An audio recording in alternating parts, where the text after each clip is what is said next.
अहमदाबाद में air India Boeing 787 Dreamliner के crash होने से भयानक हादसा हो गया था। इस हादसे में विमान में बैठे 241 लोगों की जान चली गई। वहीं क्रैश साइट पर मौजूद 24 लोगों की भी मौत हो गई। यानी अहमदाबाद प्लेन क्रैश में मौतों का कुल आंकड़ा 265 हो गया है। इस प्लेन क्रैश पर शिवसेना यूबीटी सांसद संजय राउत ने केंद्र सरकार पर हमला बोला है। प्रेस कॉन्फ्रेंस में संजय राउत ने सवाल किया है कि इस हादसे के लिए कोई जिम्मेदार है या नहीं, या सिर्फ यह कहकर चुप हो जाएंगे कि यह एक हादसा है।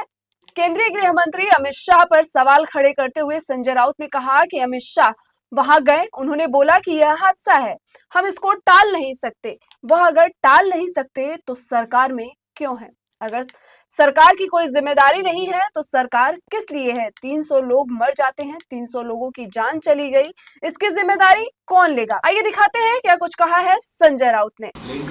बहुत ही दुखद, चिंताजनक, शॉकिंग।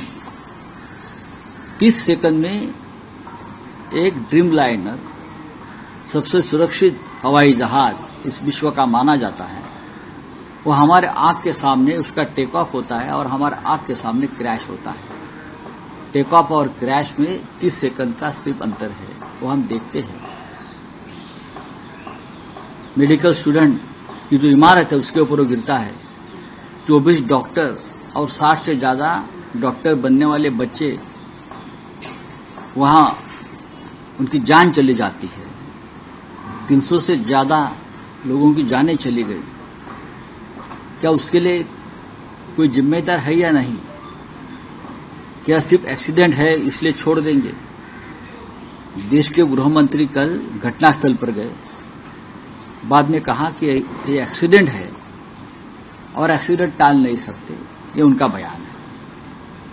ये सरकार जो बैठी है वो एक्सीडेंट टालने के लिए भी बैठी है, लोगों की जानें बचाने के लिए बैठी है, पहलगाम जैसे हमले रोकने के लिए बैठी है।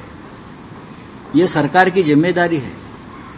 रेलवे के एक्सीडेंट होते हैं तो एक्सीडेंट है, उसकी जिम्मेदारी कोई नहीं लेता है।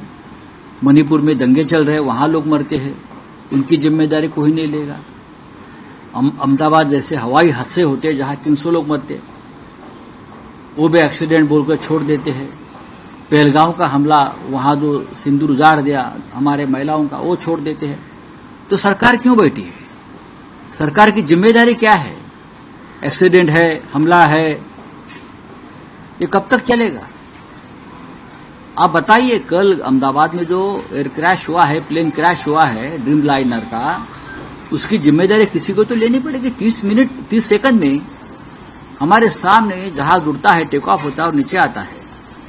दोनों इंजन एक तो बंद हो गए या और कुछ हुआ अंदर, तो क्या है?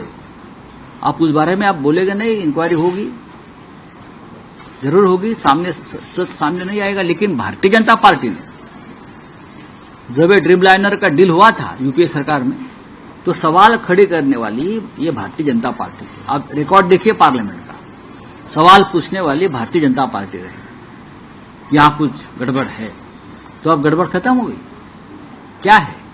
चलिए। आप एविएशन मिनिस्टर के इस्तीफे की मांग करते हैं, देखिए आप कह रहे हैं कि कोई जिम्मेदारी लेने के लिए। हाँ, तो हमने मांग करने की जरूरत नहीं है, जिम्मेदारी खुद लेनी चाहिए। जिम्मेदारी खुद लेने चाहिए। अभी हम रेलवे मिनिस्टर का इस्तीफा मांगते हैं, पहलगाम के बाद हमने गृह मंत्री का इस्तीफा मांगा। जिम्मेदारी लेते हैं क्या ये लोग? बोला, संपला, धन्यवाद। इंटरनेशनल जो प्रेशर आया है इंक्वायरी के लिए, आप किस तरीके से देखते हैं? देखिए, इंक्वायरी जब कोई हेलीकॉप्टर भी गिरता है, जब कोई छोटा प्लेन भी गिरता है, तो उसकी इंक्वायरी डीजीसीए करती है, होती है इंक्वायरी। ये तो इतना बड़ा हादसा है, पूरा विश्व शॉक में है, पूरा वर्ल्ड शॉक में है, उसकी तो इंक्वायरी होगी। वॉइस रिकॉर्डर, ब्लैक बॉक्स जब मिलेगा तब बहुत सी बातें सामने आ जाएगी। सरकार इस पर नॉर्मली कुछ रिएक्ट करेगी? नहीं, सरकार क्या, सरकार बोल रहे एक्सीडेंट है, सरकार छोड़ देती है। एक्सीडेंट है, 300 लोगों की जान चली गई है, उसे सिर्फ एक्सीडेंट बताकर नहीं छोड़ सकते, जिम्मेदारी सरकार को लेनी पड़ेगी। ये जो प्राइवेटाइजेशन किसने किया है? सरकार ने किया है ना। सरकार नहीं चला सकती ना ये, तो जिम्मेदारी कौन ले?